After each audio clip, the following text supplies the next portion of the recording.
Hey everybody, so it's been forever since I put something out, but I got plenty of interest in this from just people I've talked to over, well, since I've done it. So I guess it's time to just go ahead and make a video, because it's a lot easier than telling the story 100 times. So, remember I said I had a surprise for the plow truck back whenever I took my plow mount off the last video that I put out, like real video anyway. So, well, it's time to reveal what that is. Obviously, I have the plow pump back on, but, the surprise is, well, she's got a supercharged Mustang 5.0 in this thing. So, let's talk quick about why anybody would want to do that. Well, I got the engine for 800 bucks. The engine that was in this truck it was whooped. So, it was a sweet deal, and then, you know, one too many beers down at the bar, and, well, now I got a bad idea on my hands. So, let's talk about it quick. So, there's some stuff that needs to be done, so please forgive me, but, let's talk about what I had to do with this specific setup and what you would want to do if you were going to put just a Mustang engine in. So, starting off with what I had to do, because of this, well, number one, I had to delete my AC, because, well, this was a major clearance issue, and it just didn't work. Number two, if you'll notice that this is where your alternator on your truck goes, and if you look down in there, that's where the alternator goes. I had to cut the frame to make that work. I mean, honestly, as far as this part goes, that was the hard part. Now, I'm running it with a Terminator X, because anybody that knows these computers, they're stupid. They just don't know what they're doing. I'm running, and they're ugly because I had them, but I'm running Mustang equal-length shorties, and they've got their issues. Now, some other problems I ran into were mainly it was all really based on to this. As far as bolting the engine in, if you want to run a Mustang engine, you can, even if you want to keep the factory Mustang intake, you can do that. All you really have to do is change your oil pan and your filler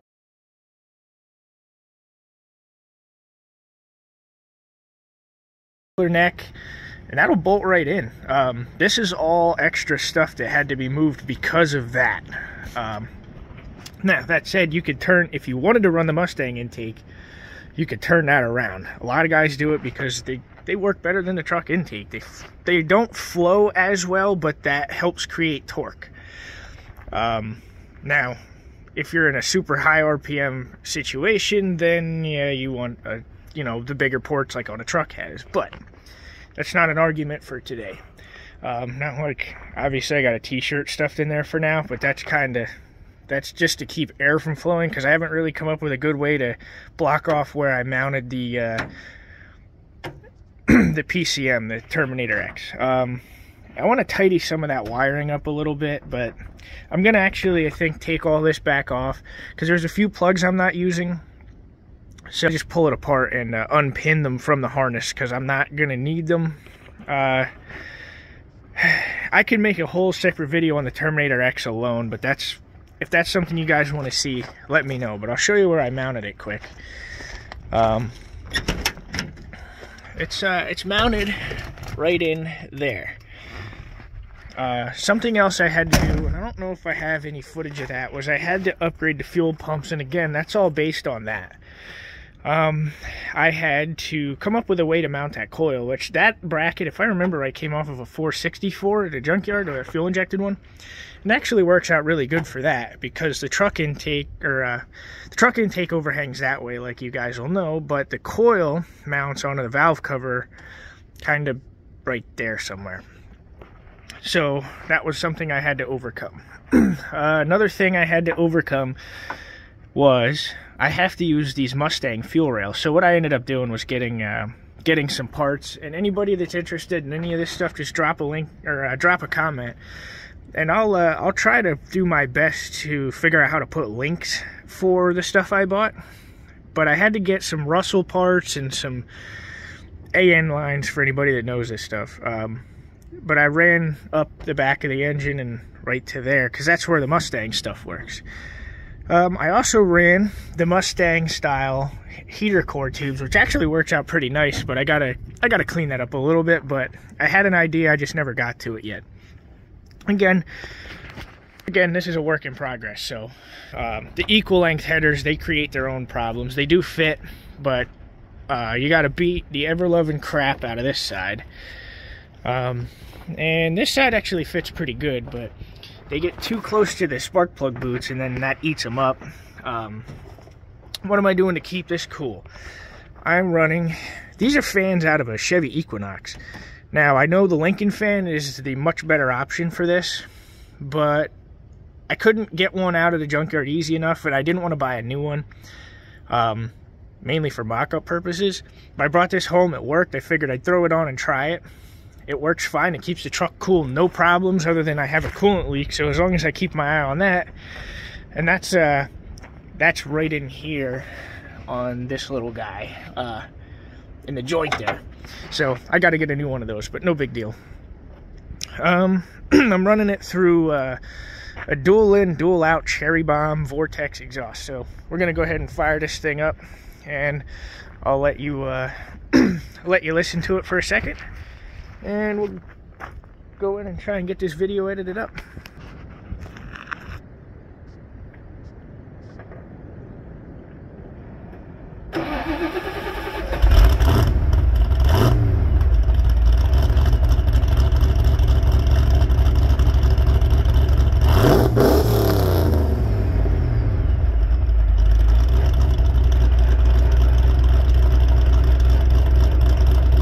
Hey guys, it is entirely too fast to be what it is. For anybody that's wondering, I think I might have said this, I do plow snow with it, and it works pretty good, actually.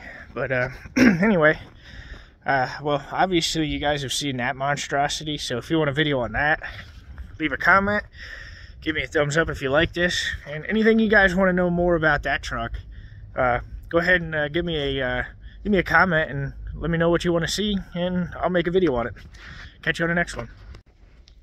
Hey everybody, so some things I wanted to touch on that I kind of forgot about while I was out there looking the truck over was I'm running a cam in that, which you probably heard. It's a Trick Flow 514-0-2000. It's a cam they don't even make anymore.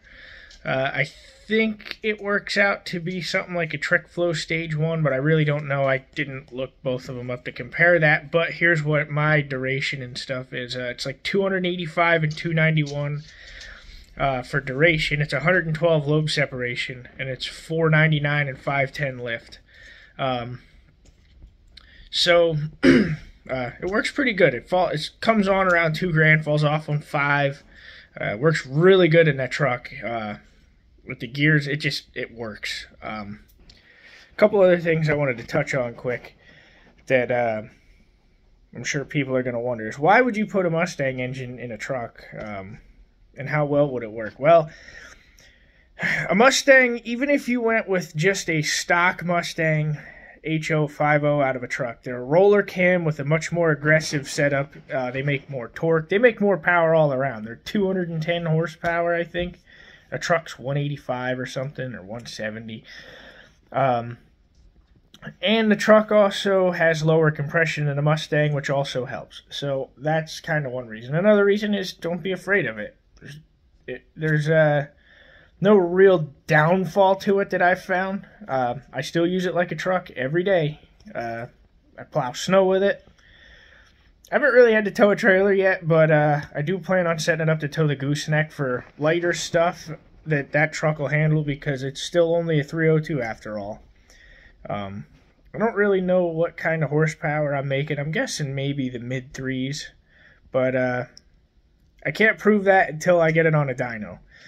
So that's a plan here soon. But anyway... But I want to redo the exhaust on it. I'm not entirely happy with what I have. I want to change out those Mustang headers. I'm going to keep Mustang headers, but I'm going to run non-equal lengths because they fit better. And they also don't run into the clearance issues with the spark plug boots.